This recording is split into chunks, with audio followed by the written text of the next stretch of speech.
Hello guys, happy Ugadi. Anjali అయితే భక్షాలను చేస్తుంది. అమ్మ వచ్చేసరికి భక్షాలను కాలుస్తుంది. వీటిని కొందరైతే పోలలని అంటారు, కొందరైతే భక్షాలని అంటారు. మన సైడ్ అయితే దేవుళ్ళకి నైవేద్యంగా పెట్టడానికి అయితే భక్షాలను చేస్తారు.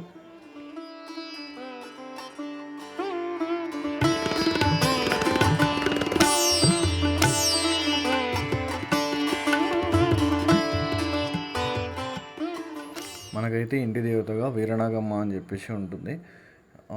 ఇలా ప్రతి పండగకి కడిగి పసుపు కుంకుమతో పూజించి నైవేద్యం పెట్టడం జరుగుతుంది. ప్రతి పండగకి ఇలానే చేస్తారు ఇంట్లో అందరూ.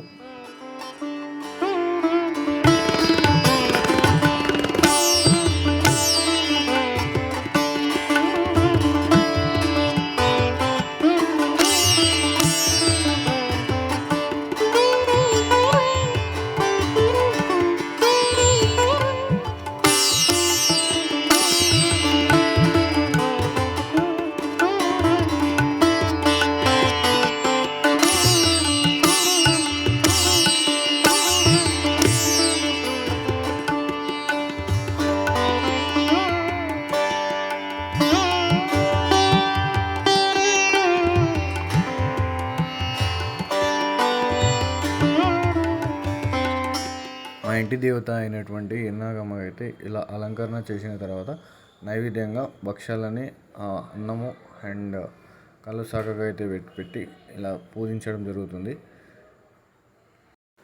ఇదైతే మా ఇంటి దేవత అయినటువంటి వీరనాగమ్మ యొక్క గుడి.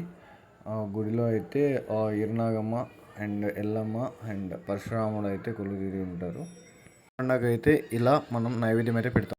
ఇంటి దగ్గర పూజ అయిపోయిన తర్వాత మనమైతే టెంపుల్కి అయితే వచ్చేసాము. ఇప్పుడు హలో గైస్, మనమైతే కందూరు రామలింగేశ్వర స్వామి దేవాలయానికి అయితే వచ్చేసాం. ఇప్పుడు మనం దర్శనానికి వెళ్తున్నాం. ప్రజెంట్ ఇట్లా అయితే ఇగో మన తొట్టి గ్యాంగ్ అంతా బార్ కట్టింది, మంచిగా పోతుంది. అందరూ కలిసి పోతున్నాం.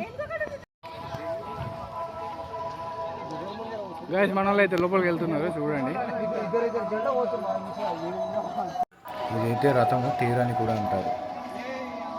ఇది ఎంట్రీ రామలింగేశ్వర స్వామి యొక్క దేవస్థానం మ్యాప్ మొత్తం. గైస్ ఇది కోనేరు చుట్టూ మనకు 24 కల్పవృక్షాలు అయితే దర్శనం ఇస్తాయి. ఇక్కడ కల్పవృక్షాలు వచ్చేసి మనకు కాశీలో ఉంటాయి అండ్ ఇక్కడ ఉంటాయి. సో ఈ కల్పవృక్షాల వల్లనే ఇక్కడ దక్షిణ కాశీగా పేరు పొందడం జరిగింది. కాశీకి వెళ్ళిన ఒకటే, రామలింగేశ్వర స్వామి దేవస్థానం దర్శించుకున్న ఒకటే అని చెప్పేసి ఇక్కడ స్థల పురాణం అయితే ఉంది. ఈ యొక్క 24 కల్పవృక్షాల వల్లనే ఈ దక్షిణ కాశీగా పేరు పొందడం జరిగింది.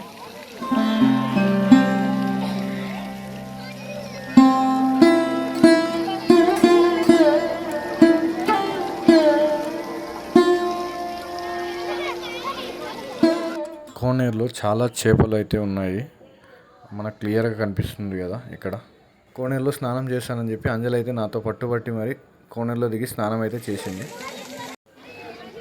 కోనేరు మొత్తం వ్యూ అయితే ఇది. ఉగాది సమయంలో కందూరు జాతర అయితే జరుగుతుంది. సో అందుకని ఇంత క్రౌడ్ అయితే ఉంది. క్రౌడ్ చాలా ఎక్కువగా ఉంటుంది ఆ టైంలో అయితే. అందులోనూ ఉగాది పండుగ కాబట్టి చాలా క్రౌడ్ అయితే ఉంటుంది. ఇప్పుడు మనం లోపలికి అయితే వెళ్దాం. ఇది మెయిన్ ఎంట్రన్స్.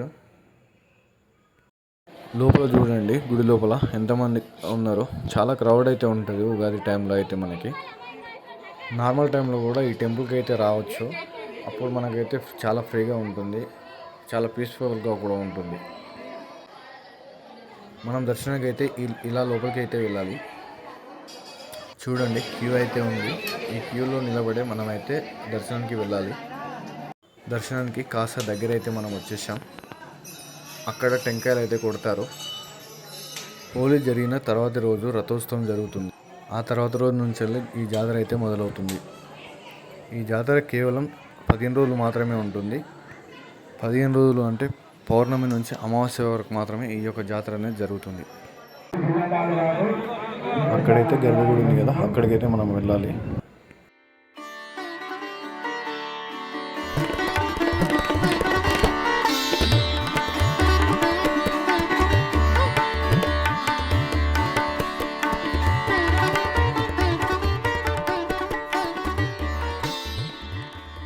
ఉగాది కావడంతో రామలింగేశ్వర స్వామిని అయితే చాలా అందంగా అలంకరించడం జరిగింది. చాలా అద్భుతంగా అయితే ఉంది.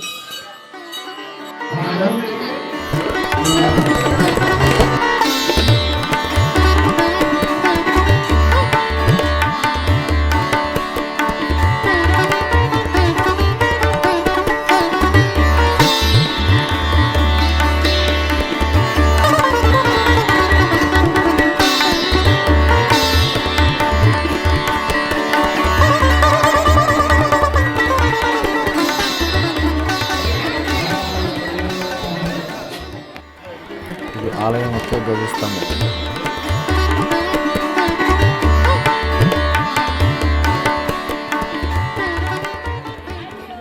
కోరికలు కోరుకొని కాయన్ని అలా నిలబెడితే కోరికలు తీరుతాయని నమ్మకం.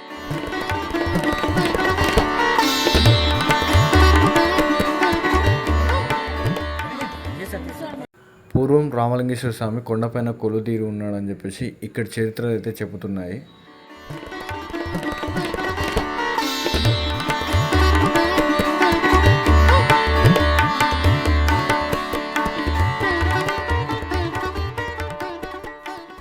దర్శనం అయితే అయిపోయింది.